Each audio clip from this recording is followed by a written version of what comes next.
Em uma cidade pequena e esquecida, escondida nas profundezas de uma floresta densa e antiga, havia uma lanchonete abandonada. Conhecida como o Crepúsculo, esta era uma filial desativada do McDonald's, um lugar onde o tempo parecia ter parado. Os sorrisos amarelos e os arcos dourados que uma vez iluminaram o local agora estavam cobertos de musgo e mofo, e as paredes descascadas contavam a história de um lugar que fora alegre e cheio de vida, mas que agora apenas abrigava o silêncio e a escuridão. A lenda local falava de eventos inexplicáveis e perturbadores que ocorreram naquela lanchonete. Sussurros de luzes piscando à noite, risadas macabras ecoando pelos corredores vazios, e sombras que se moviam nas janelas quebradas. O crepúsculo era evitado por todos, mas também era um lugar que atraía a curiosidade de muitos, especialmente dos jovens da cidade, ávidos por aventuras e histórias assustadoras para contar. Naquela noite, 5 amigos, movidos pelo desejo de desafiar o desconhecido e provar sua coragem, decidiram explorar o velho McDonald's. Ana, João, Rafael, Paulo e Lucas, todos com 20 e poucos anos, reuniram-se em torno de um plano ousado: passar a noite no local mais temido da cidade. Chegaram à lanchonete pouco depois da meia-noite. A fachada do McDonald's, desbotada pelo tempo, estava quase irreconhecível, e os arcos dourados que um dia foram um símbolo de alegria agora pareciam um portal para outro mundo. A porta principal estava entreaberta, rangendo com o vento noturno que assobiava através das árvores. João, o mais corajoso do grupo, foi o primeiro a entrar. Ele empurrou a porta, que se abriu com um render sinistro. A escuridão os engoliu enquanto cruzavam o limiar, e as lanternas que carregavam lançavam feixes de luz trêmulos que revelavam a decadência do interior. Mesas viradas, cadeiras quebradas e restos de comida decomposta criavam uma cena desoladora. O cheiro era insuportável, uma mistura de mofo, podridão e algo indefinível, uma essência de medo impregnada no ar. Enquanto exploravam o salão principal, algo chamou a atenção de Rafael. No canto mais distante, quase escondida pela escuridão, havia uma porta marcada com um grande R. Intrigado, ele chamou os outros, e juntos, se aproximaram dela. A porta estava trancada, mas Ana encontrou uma chave enferrujada no balcão da cozinha. Com algum esforço e um estalo sinistro, conseguiram destrancá-la. Atrás da porta, havia uma escada que descia para o porão. A escuridão lá embaixo era quase palpável, mas a curiosidade os empurrou para baixo. Um por um, desceram os degraus de madeira rangentes, cada passo ecoando como um aviso do que estava por vir. No fundo da escada, encontraram um corredor estreito e úmido, com portas em ambos os lados. O corredor parecia se estender infinitamente, com portas numeradas de ambos os lados, em 101, 102, 103. Cada uma delas emanava um frio inexplicável, como se algo sombrio estivesse esperando do outro lado. As luzes das lanternas lançavam sombras grotescas nas paredes descascadas. Isso é assustador, murmurou Paula, abraçando-se para afastar o frio. Lucas tentou soar confiante. Provavelmente são apenas antigos depósitos ou salas de funcionários. Vamos dar uma olhada. Eles decidiram começar com a porta 101. João, ainda à frente, girou a maçaneta e abriu-a com cautela. O que viram dentro os fez congelar de horror. A sala estava cheia de manequins vestidos como Ronald McDonald, todos em poses grotescas e assustadoras. Seus sorrisos pintados eram fixos e macabros, e seus olhos de plástico pareciam seguir os movimentos dos jovens. Isso é horrível, murmurou Rafael, desviando o olhar daqueles olhos de plástico vazios. Sem conseguir suportar mais, fecharam a porta e voltaram ao corredor. Cada nova porta que abriam revelava algo ainda mais perturbador, uma sala cheia de balões vermelhos, cada um com um rosto desenhado que parecia observar atentamente, uma cozinha onde a comida parecia ter sido preparada recentemente, mas já estava coberta de mofo, um escritório com desenhos de palhaços cobrindo as paredes, alguns rindo, outros chorando lágrimas de sangue. Quando chegaram à porta 108, uma sensação de pavor absoluto os envolveu. As dobradiças rangiam enquanto João a abria. Dentro, havia uma cadeira de dentista enferrujada e uma mesa cheia de instrumentos cirúrgicos. No canto, uma televisão antiga começou a zumbir e a acender, exibindo imagens granuladas de um palhaço sinistro que ria incessantemente. "Temos que sair daqui", disse Paula, a voz tremendo. "Isso não é mais uma brincadeira." Concordaram e se viraram para sair. Mas o corredor que antes parecia familiar agora era um labirinto, com portas se estendendo em todas as direções. A confusão e o medo começaram a tomar conta de todos. Tentaram voltar pelo caminho que vieram, mas cada passo parecia levá-los mais fundo no pesadelo. "O que está acontecendo? Por que não conseguimos encontrar a saída?" Rafael gritou, o pânico crescendo em sua voz. "Calma, Rafael", tentou tranquilizar João, mas ele próprio estava visivelmente abalado. "Devemos estar perto, só precisamos manter a calma e continuar procurando." Mas a calma era difícil de manter. O tempo parecia distorcido, cada minuto se estendendo como uma eternidade. E a escuridão ao redor deles parecia cada vez mais opressiva. O som de seus próprios passos ecoava de forma estranha, como se fossem seguidos de perto por algo invisível. Foi Lucas quem percebeu primeiro. "Escutem", ele sussurrou, parando abruptamente. "Tem alguém aqui além de nós." O silêncio que se seguiu foi interrompido por um som suave e abafado. Uma risada. Uma risada infantil, quase inofensiva, mas que se repetia, ecoando pelo corredor. "Isso é impossível", disse Ana, quase sem voz. "Não pode ser real." Mas a risada continuava, cada vez mais próxima. Em desespero, correram de volta ao porão, tentando encontrar o caminho de volta à escada. Porém, a porta por onde tinham descido estava agora trancada e, quando João tentou forçá-la, a madeira velha cedeu, mas não revelou a escada. Em vez disso, encontraram apenas uma parede de tijolos. "Não é possível", gritou Lucas, batendo nos tijolos com força. "Estávamos aqui agora mesmo. Como isso pode ter desaparecido?"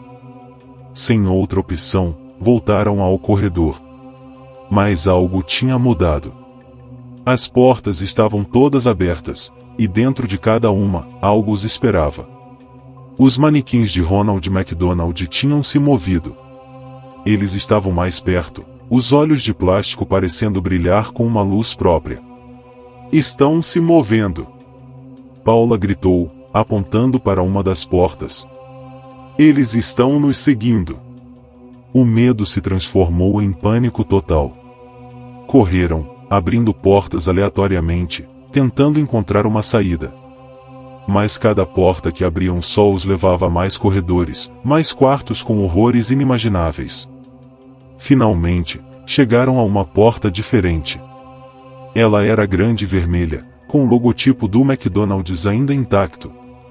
Havia uma sensação estranha emanando dela, algo que misturava esperança e desespero. "Vamos lá", disse João, segurando a maçaneta com mãos trêmulas. "Essa deve ser a saída." Abriram a porta e foram recebidos por uma luz brilhante. Era o interior de uma lanchonete McDonald's impecável, cheia de clientes e funcionários. Mas havia algo profundamente errado. Os clientes estavam todos parados, com sorrisos congelados em seus rostos. E no centro de tudo, atrás do balcão, estava Ronald McDonald, mas não o Ronald alegre e amigável das propagandas. Este Ronald era alto e magro, com a maquiagem borrada e os olhos fundos e vazios. Ele sorriu, um sorriso que não alcançava seus olhos, e acenou para os jovens. Bem-vindos ao meu mundo, ele disse com uma voz que parecia vir de todos os lados ao mesmo tempo. Estou tão feliz que vocês puderam me encontrar. Antes que pudessem reagir, as luzes começaram a piscar. As figuras dos clientes se moveram, virando suas cabeças lentamente para olhar diretamente para eles. Os sorrisos se alargaram, revelando fileiras de dentes afiados. Corram, gritou João, mas quando se viraram para fugir, a porta por onde tinham entrado tinha desaparecido. Estavam presos. Os manequins começaram a avançar, lentamente, mas com uma determinação implacável. Os jovens tentaram se afastar, mas a sala parecia encolher a cada passo que davam. Rafael tropeçou e caiu, e antes que os outros pudessem ajudá-lo, os manequins estavam sobre ele. Seus gritos foram abafados por uma cacofonia de risadas e o som de dentes se fechando. Não podemos deixá-lo. Paula chorou, tentando alcançar Rafael. Mas João a segurou. Não há nada que possamos fazer, ele disse, os olhos cheios de terror. Temos que sair daqui, agora. Mas não havia para onde ir. O Ronald sinistro avançou, com cada passo fazendo o chão tremer.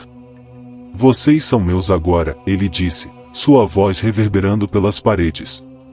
Vocês são parte do meu mundo. Ana, em um último ato de desespero, correu em direção ao balcão, tentando encontrar uma saída.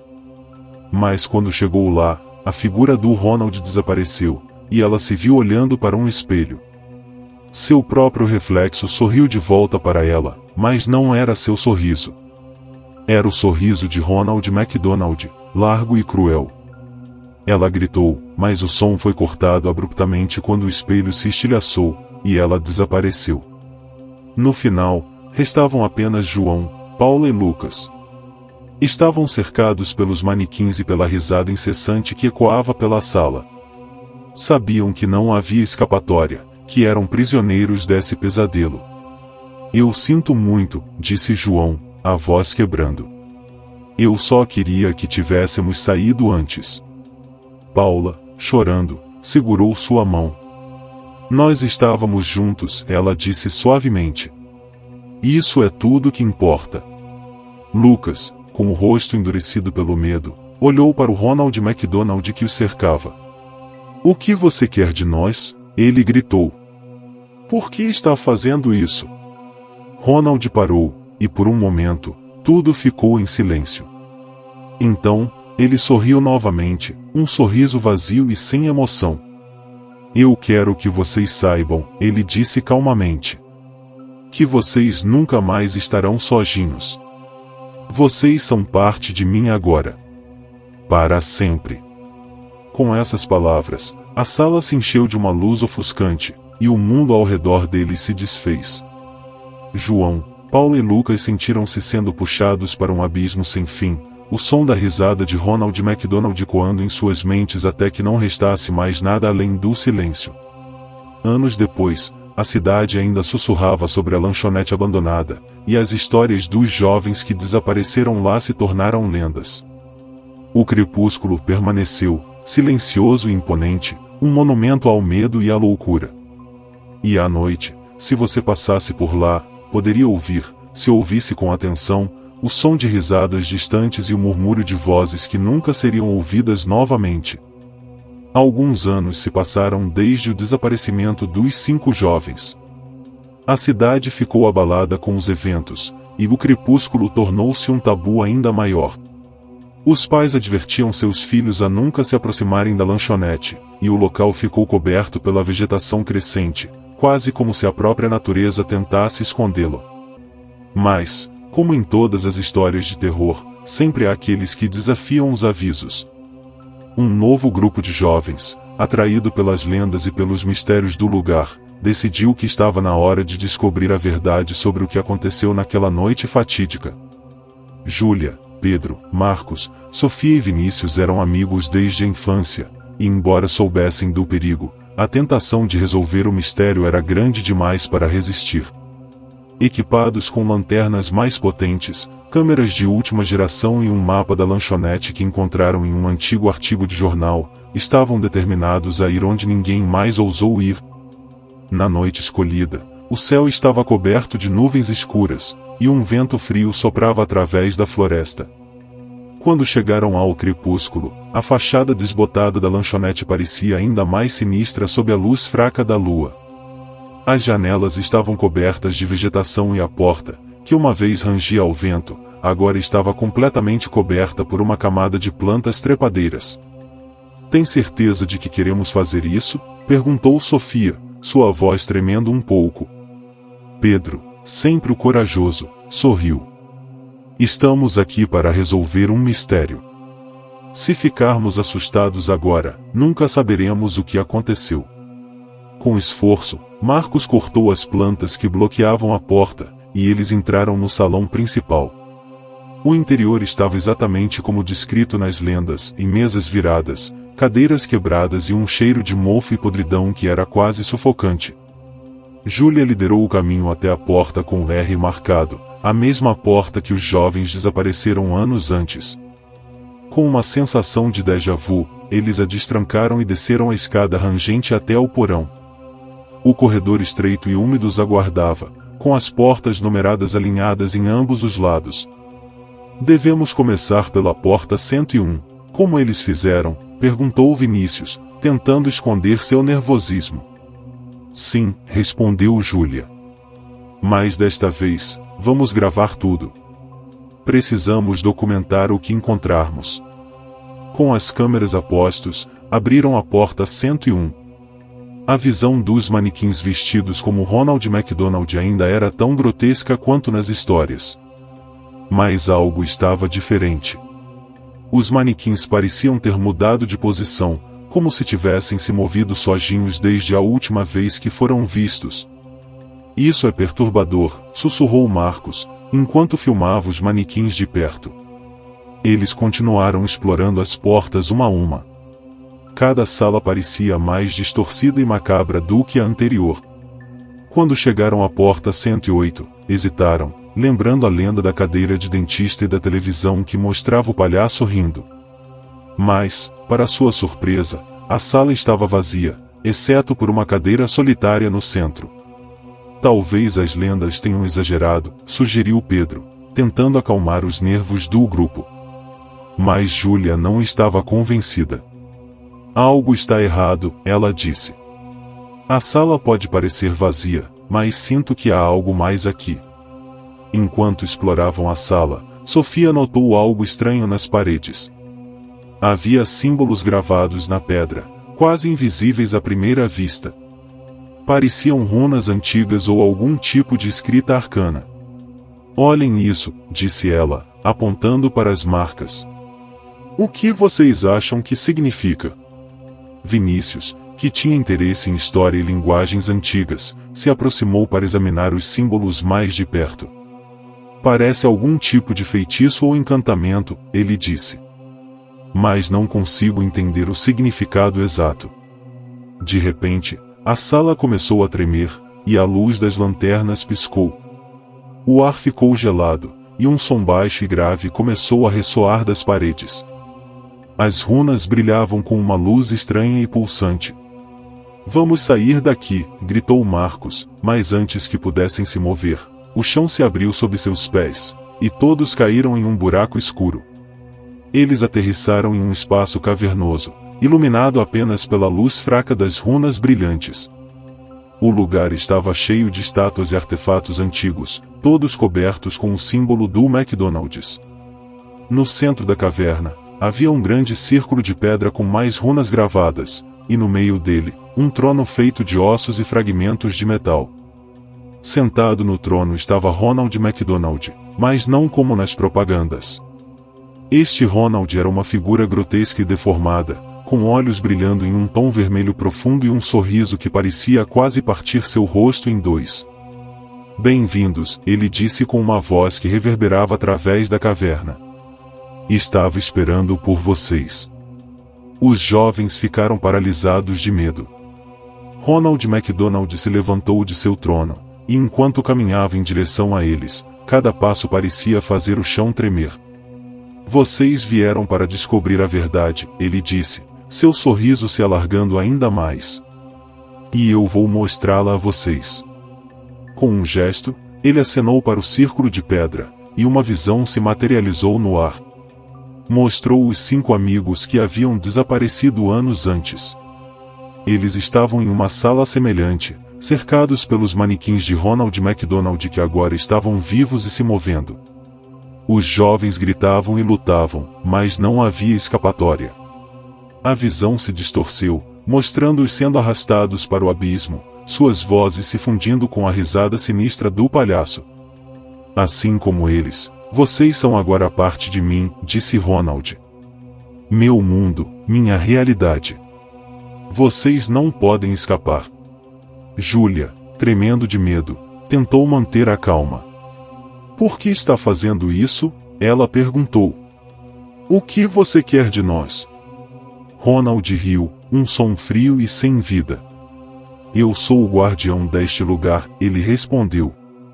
Eu sou alimentado pelo medo e pela curiosidade dos tolos que entram no meu domínio. Cada alma que capturo fortalece meu poder e me permite existir além deste lugar. Pedro, tentando desesperadamente encontrar uma saída, olhou ao redor da caverna.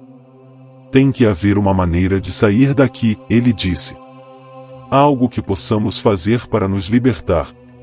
Ronald se aproximou ainda mais, seus olhos vermelhos brilhando intensamente. Não há escapatória, ele disse suavemente. Vocês são meus agora. Mas antes que Ronald pudesse fazer qualquer coisa, as runas na caverna começaram a brilhar com uma luz intensa. O chão tremeu ainda mais violentamente, e uma voz poderosa ecoou através do espaço. Não, a voz gritou. Você não vai tomar mais vidas. De repente, uma figura surgiu na caverna, uma figura que parecia familiar aos jovens. Era Ana, uma das jovens que haviam desaparecido anos antes. Mas ela não estava sozinha. Ao seu lado estavam João, Rafael, Paula e Lucas. Eles pareciam diferentes, mais fortes, como se tivessem encontrado um poder interior enquanto estavam presos. Não vamos deixar você levar mais ninguém, disse Ana, enfrentando Ronald. Nós descobrimos como lutar contra você. Ronald recuou, seus olhos vermelhos se estreitando. Vocês não podem me parar, ele rosnou.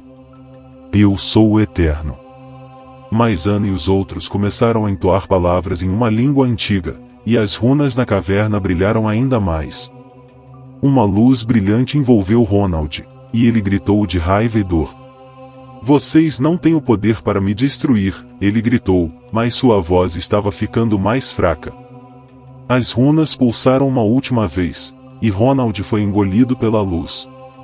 A caverna começou a desmoronar, e os jovens, antigos e novos, sentiram-se sendo puxados para fora. Quando abriram os olhos, estavam de volta ao salão principal da lanchonete. O crepúsculo estava vazio, e a luz do sol da manhã brilhava através das janelas quebradas. Estavam seguros. Júlia olhou ao redor, ainda tentando entender o que havia acontecido. Estamos vivos? Ela perguntou, quase incrédula. Sim, respondeu Ana, sorrindo. Conseguimos escapar. Pedro, ainda ofegante, perguntou, e Ronald? Ele se foi para sempre? Ana balançou a cabeça. Nós o enfraquecemos, mas não sabemos se ele está realmente destruído. Mas agora sabemos como lutar contra ele. E com isso, podemos impedir que ele faça mal a mais ninguém. Com isso, os amigos se abraçaram, aliviados por estarem vivos e juntos. O pesadelo havia acabado, pelo menos por enquanto. Algumas semanas depois, a lanchonete foi demolida, e o terreno ficou vazio e silencioso. A cidade começou a esquecer os horrores que uma vez habitaram o crepúsculo, mas aqueles que sabiam da verdade mantiveram uma vigilância cuidadosa. Ana e os outros que haviam escapado formaram um grupo dedicado a proteger o mundo de outras entidades como Ronald. Sabiam que o mal ainda estava lá fora, esperando por sua próxima chance de se manifestar. Mas agora, eles estavam preparados. E assim, a lenda de O Crepúsculo tornou-se uma história de coragem e resistência. E à noite, se você passasse pelo local onde a lanchonete uma vez esteve, poderia ouvir, se ouvisse com atenção, o som de risadas distantes e o sussurro de vozes que prometeram nunca mais serem esquecidas.